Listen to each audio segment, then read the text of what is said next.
Good day to you, Syracuse. This is Dr. Ellen White from Syracuse Reads Plus, and we are here having another community conversation with one of our local leaders. Today we have Pastor Lateef, and he also wears the hat of working for the city. And we're going to talk today about youth and how to support them.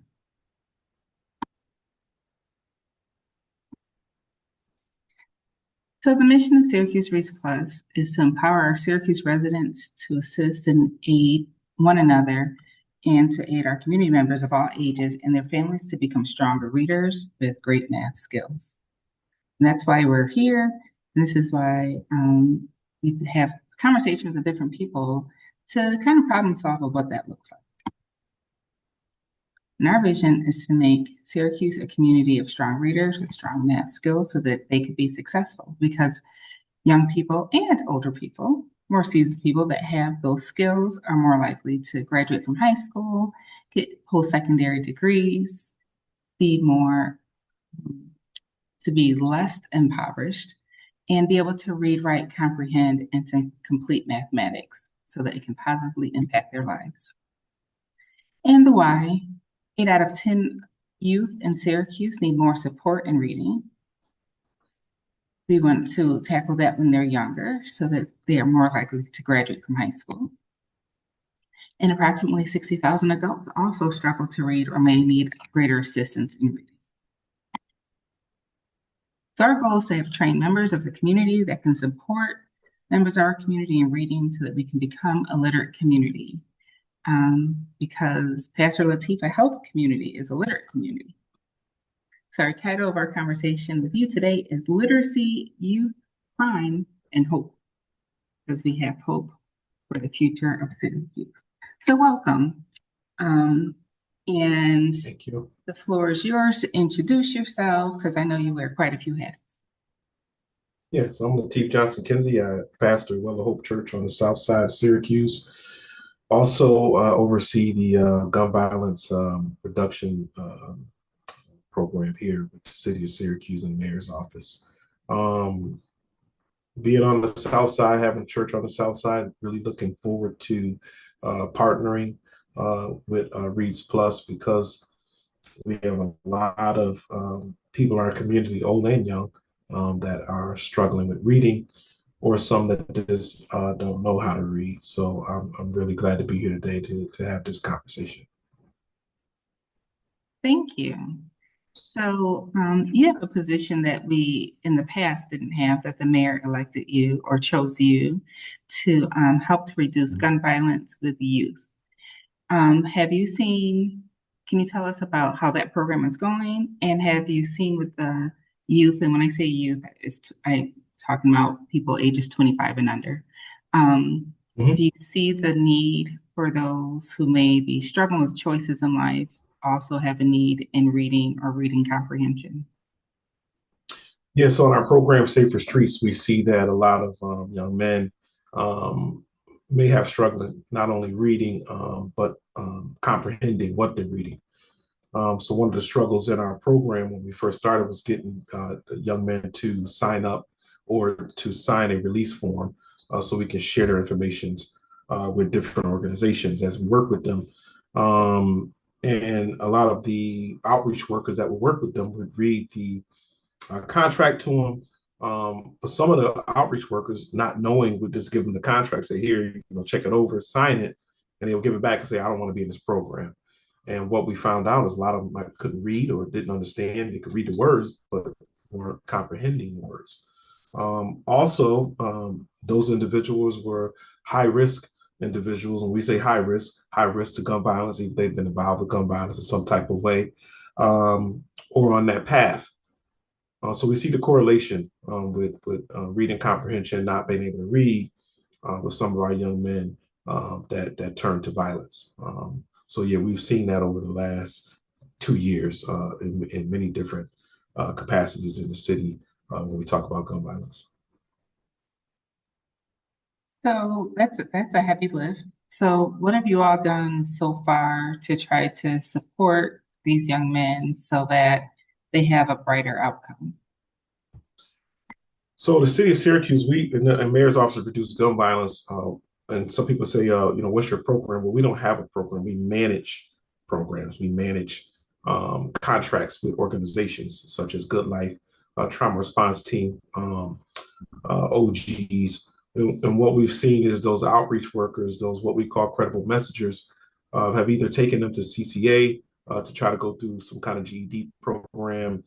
Also, it's another program in the city that I can't think of the name of it, where they go and try to get job career ready, CNY Works, where some of those organizations have some type of GED program. So that is something that we've been pushing. And also for them to either register for school. So we have some young gentlemen that are 18 that can still register. So we've had a couple that register for school. And that's our push with the outreach workers, continue to try to engage the ones that are struggling with reading, struggling with even math in any kind of way. Most of them are very low in math.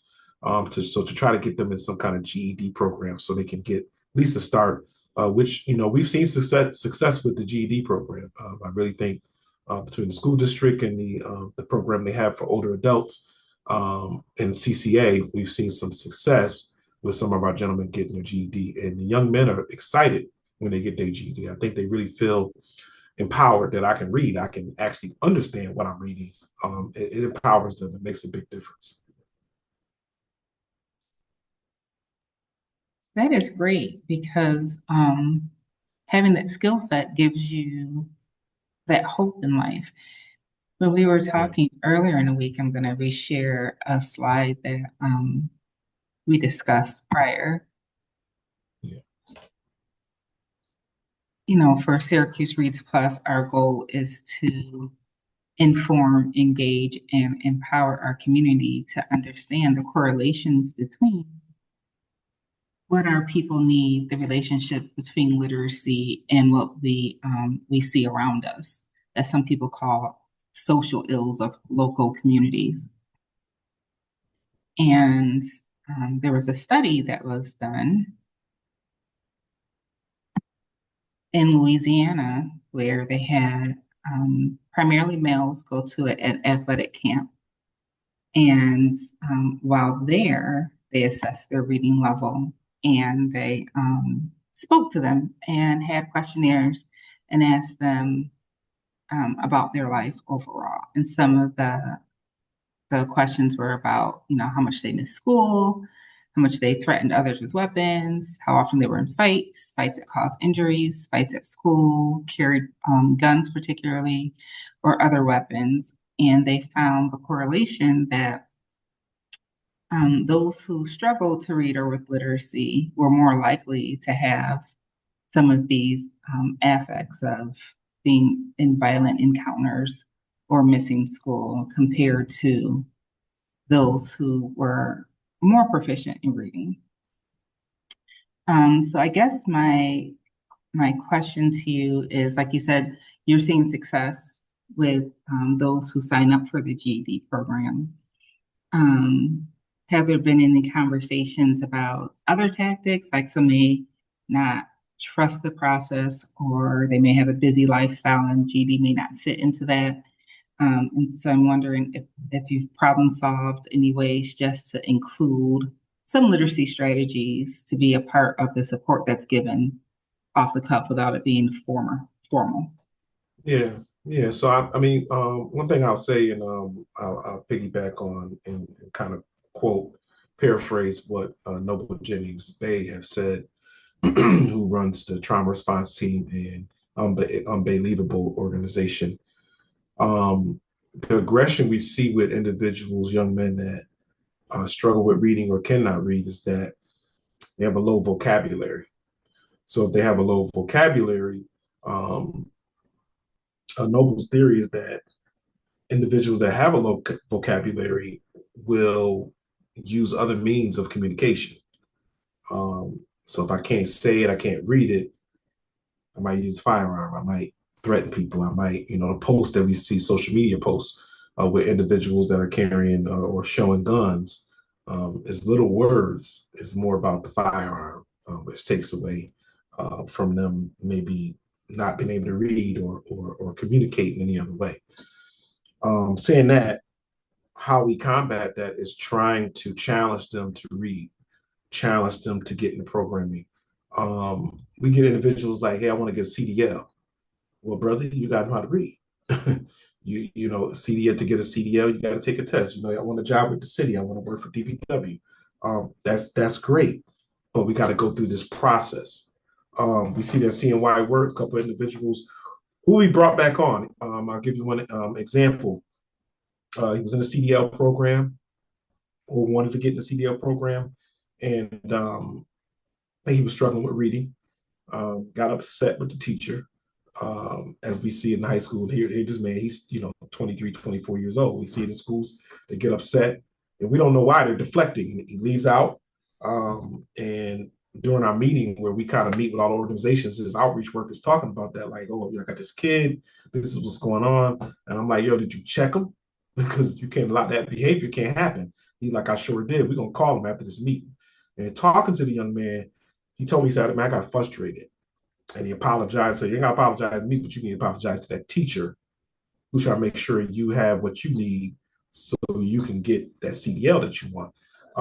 And seeing that, talking him through that, and having that credible messenger who we trust, who's like, in our community, who we call he's more like, yo, I know you ain't just talk to the teacher like that. And having that moment of this clarity, say, man, I can't believe I did that. Really, what was going on with me, I was frustrated. So having that outreach work and that credible messenger to kind of be that, not just a liaison, but that bridge with their education and is communicating with them is important, because sometimes teachers can't communicate with them. And I tell people, like, a teacher doesn't go to school to learn how to communicate with an individual, not only that don't know how to read, but is deflecting and also is violent, and will use violence when they're deflecting. So having that credible messenger to be that middle person has been a help to get individuals to know how to read. And again, that credible messenger, his job is to say what makes him credible. Not that he just been in jail, not that he was out here shooting people back in the day, but he has a respect by the young men that they're serving. And to have that respect and listening to him, that individual now is in the process of finishing up his CDL. That's one story. So we see that, but you got to have a carrot. So for them to read, you got to have a carrot. Otherwise, they're like, look, man, I'm gonna keep doing what I'm doing. It makes me think of on the music scene, Cardi B has a new song called Safe, right? And you have to feel safe with the person and have that relationship with them to uncover that part of you that says, listen, I'm struggling with this and I need help, rather than deflect, rather than fly off the handle and everybody's wondering what's wrong with you, when you need that person to say, listen, this is what I'm struggling with, to be connected with the right supports so that you can grow. Right. So kudos to all of you, because I know it's not easy. And to chip off those layers, those outer layers that some of our young people have really calloused over, because they feel like nobody cares, or they feel like they're alone, and they feel like nobody else is struggling with this, but they're not, right? And they feel like, if I didn't get it possibly in elementary school, it's too late for me now, but it's not too late. Right. So thank you to all of you, because I know it's not easy. So now let's switch gears. You're also a pastor of one of our local churches. And so have you seen, how have you seen literacy impact your congregation, if you have? Or if you haven't, what are you guys doing to celebrate that you haven't?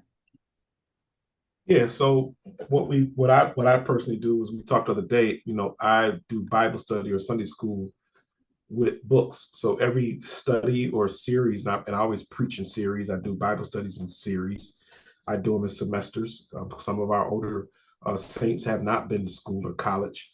So feeling like they've been in school, they, I assign them 2 books and they're learning how to comprehend. And instead of me just standing over the pulpit or podium, we're in a classroom setting and they're learning comprehension, don't even know it, because now we're going back to the story. Now we're doing what we call exegy in the scripture, meaning questioning the scripture. and not just reading it this off the surface, but there's something deeper and they want to know, right? So we'll spend some time in those books and what we call systematic theology. So we're just not just reading the Bible. I'm assigning you books to read. And in that, I'm finding out some older saints can't read or can barely read or don't read to understand, to comprehend. So we haven't been able to do a lot as far as I plan on doing it now, being on here with you, is definitely making sure the older our saints, our older saints and younger, can comprehend what they're reading. The way I combat it as a pastor is preaching in series, because it being redundant, repeated over and over again, they get a better understanding. So I might take us to a storyline, a contextual preaching, which I'm just using a story. In that, I'm giving them principles. So it's helping them in that way instead of just going on Sunday and preaching a sermon and preaching at them. We're learning together. So that's just one way that we do things. And the book reading, the book assignment is important. And I'll say this: they get excited when I'm like saying, "Hey, this is the book we're going to get," and the book is $15. After church, I'm like selling out of books because they all want the book. Because I'm telling them, like, you can't be in this class, you can't go to Bible study if you don't have this book. Because it's teaching them, because a lot of our older saints didn't go to school at all. So they're like, I can't even go to class. I gotta have a book. I'm like, yeah, you gotta have the book. What you mean? Can you make me a printout? No, I cannot make you a printout. You can go get a book. You can buy one, $15, invest into your life. Pushing that, encouraging the reading, right? Encouraging them to have books. So now I've been pastoring 12 years, and those who've been with me for 12 years, they got a little library at home of books that they've read. And sometimes I trick them because I'll pull out an old book. I'm like, we're going to read the book Believe again. They're like, well, I got that book. I read that book. I know, we're going to go through it again. So not just being what a pastor is called or a rabbi is a teacher. So we got to get back to just being a teacher, not just preaching, but actually teaching people. And in that, you're teaching them how to read, you're teaching them how to comprehend. Again, the reading the words is not so much the problem, is the comprehension that we're learning is the problem in the church. Thank you for that. I was speaking to a local pastor, so I'll give a plug, Pastor Harry, who's with Abundant Life, and he was saying that it's like being a disciple for literacy, right?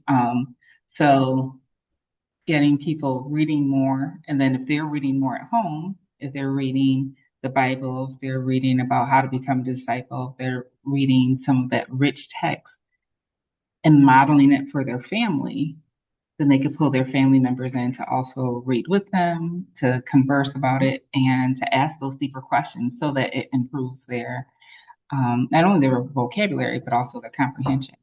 So kudos to you for modeling that. And hopefully they're also being a disciple for literacy as they're continuing to learn and grow. We also discussed, our goal on Syracuse Reads Plus side is to get Syracuse Reading Great by 2028. The only way for that to happen is for everyone to reach out and dig deep within their circle of influence and tap the person to see who's going to be our lead literacy person for this organization, right? So if you have someone coming to Bible study and they're at that foundational level, I know moving forward, you'll have someone that could be trained, through the literacy training pieces so that, they can close that gap and work with people so that they can get up to that point where they're fluently reading so that they can read the Bible and understand it and have a greater love for Christ and all of the teachings that come with that, by spending more time reading the Word of God. So I appreciate you, and I know exciting things are going to be happening in the future. Yes, definitely. Do you have any final words before we go? I mean, our challenge in our community is getting more people to read, getting more people to understand the importance of reading. So as a pastor, I'm challenging other pastors. I'm big on challenging people. They know I am. I challenge pastors. I challenge my congregation to step outside the box and check on people and make sure they know how to read. It starts at home, of course, but also some of our grandparents and aunts and those people, you have a nephew or a niece that don't know how to read, like get them involved in some kind of book club or something, or Reads Plus or something that I'm challenging my church. to make sure we at least have two people that are ready to go to train and teach some people how to read. So that's my challenge for myself and for my church and for other pastors to do the same. Thank you. I appreciate you. It's always good talking to you. And I'm just going Same to here. close Thank you. with our final tips because, just like you, I like to challenge people. Can't just leave them hanging. That's right. That's right.